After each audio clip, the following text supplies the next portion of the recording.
Welcome back to another explainer. Okay, let's just jump right in. Have you ever stopped to think about what the next great spacefaring civilization would actually look like if it wasn't built by humans? Like, what if the universe's most advanced architects, engineers, and astronauts completely lacked thumbs? Today we are exploring the fascinating universe of a story called The Scent of the Stars, which envisions exactly that. If you're watching this explainer on YouTube and love having your mind expanded by these kinds of deep dives, make sure to hit that subscribe button. Because right now, we're going to throw out literally everything you know about human-centric design, and we're going to explore a civilization built entirely by sapient dogs. So, to truly wrap our heads around this, we have to start small, right? We need to ground ourselves in the daily routine of just one individual within the society. Enter Silas. Silas is a hyper-intelligent golden retriever descendant, and he lives in the sprawling capital city of Canis. And by just following Silas through his morning, we immediately start to see how drastically different a world looks when it's built from the ground up for beings on four legs who experience reality nose first. Think about our clunky human architecture for a second, and compare it to a city seamlessly designed for canine biology. Humans relied on jarring alarm clocks, 60 Hz screens, and stairs. But to Silas, these are useless, primitive relics. Stairs place terrible stress on forelimbs, and our standard screens would just look like stuttering slideshows to his high-frequency vision. Instead, his city features sweeping ramps to prevent hip dysplasia, 320 Hz chroma fluid walls for crystal-clear viewing, and alarm systems based entirely on smell. Which brings us to how Silas actually wakes up. He doesn't hear a buzzer. He smells what they call the morning bloom, this crisp, dew-laden scent pumped directly into his room. And this works so well because his olfactory cortex is 40 times the relative size of an ancient human's. To Silas, this isn't just a nice smell, it is literally a rich, readable data stream. Instantly, his brain processes the 84% outdoor humidity, the low pollen count, and even the faint ozone trail of his neighbor who's already left for work.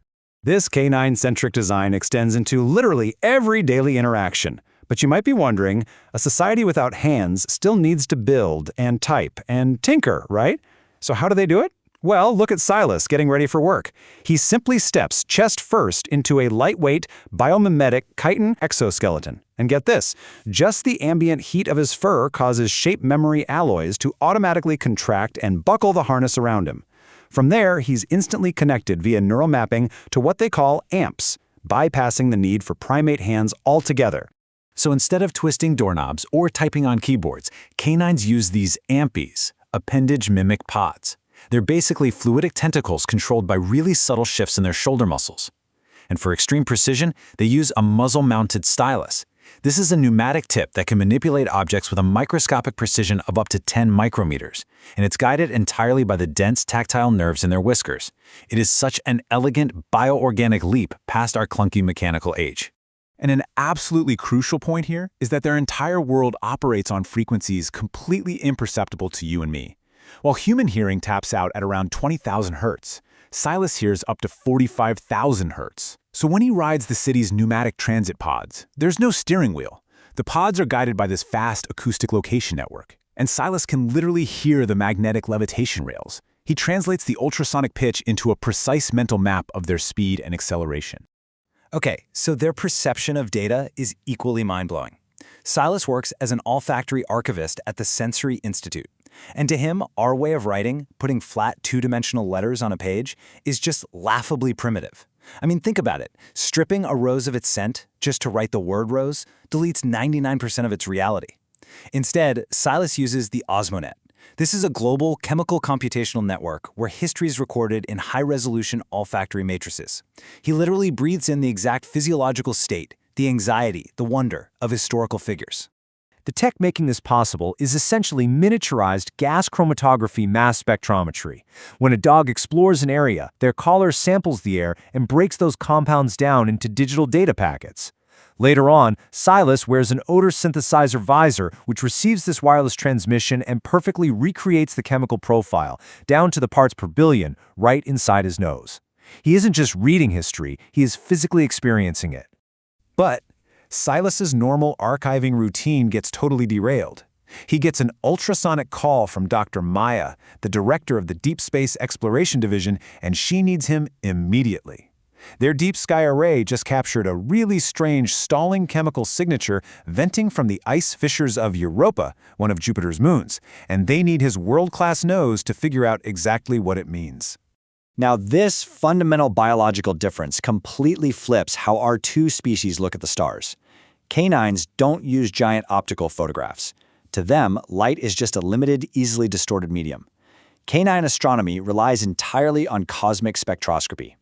They translate the electromagnetic signals of the universe into acoustic and chemical profiles. They don't look at the cosmos, you guys. They listen to it, and they smell it. So Silas arrives and sticks his snout right into the lab's diagnostic snorkel to sample a synthesized version of this Europa anomaly. He smells deep anaerobic decay with a metallic finish. But notice how highly structured the data is. You've got methylamine at 23 parts per billion, ethylamine at 29, propylamine at 31. This is not random cosmic venting. These molecular weights are incremented perfectly in ascending prime numbers. Silas pulls his snout back, and he realizes the sheer gravity of what he just inhaled.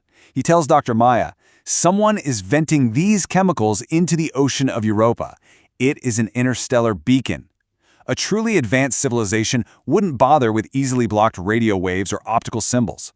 They would use the universal language of complex chemical synthesis, literally the building blocks of life itself. But to prove this theory and build a massive spectroscopic synthesis array to read the full message, Silas and Maya have to present their case to the big bosses, the Grand Council of the United Packs.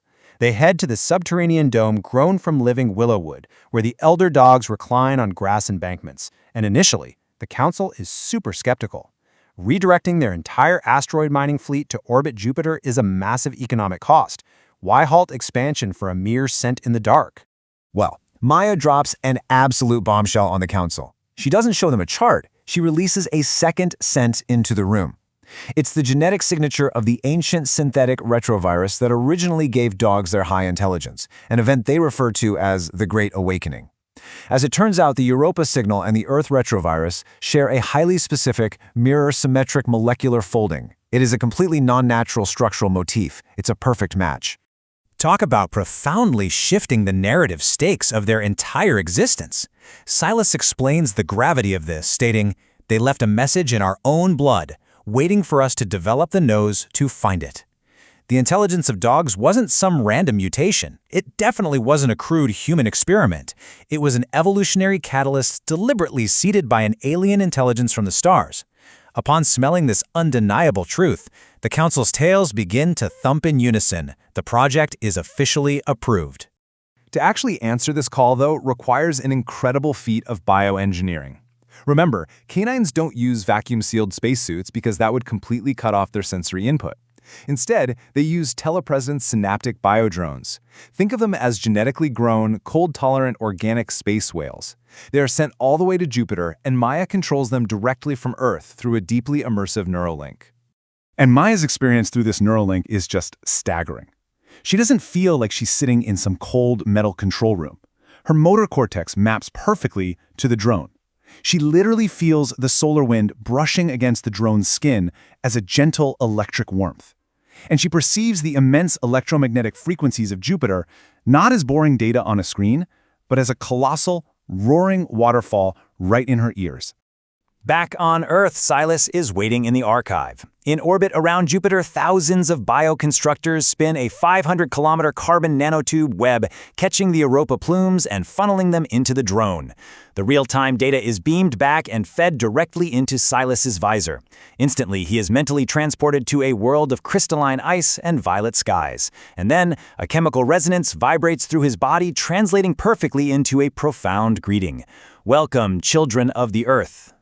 The alien message reveals that the galaxy is not this cold, empty void. Instead, the universe is mapped out by scent corridors, massive rivers of organic molecules swept along by magnetic fields.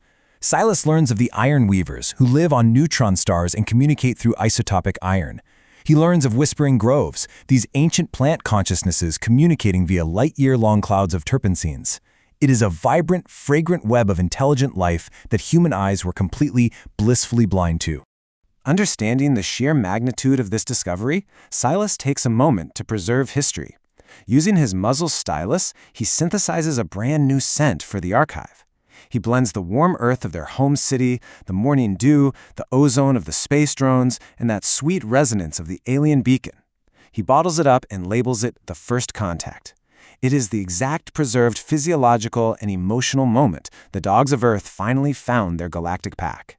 Which leaves us with a truly humbling thought to chew on. As we humans continue to stare out into the dark void with our giant optical telescopes, endlessly searching for light and listening for radio waves, are we completely missing the actual conversation?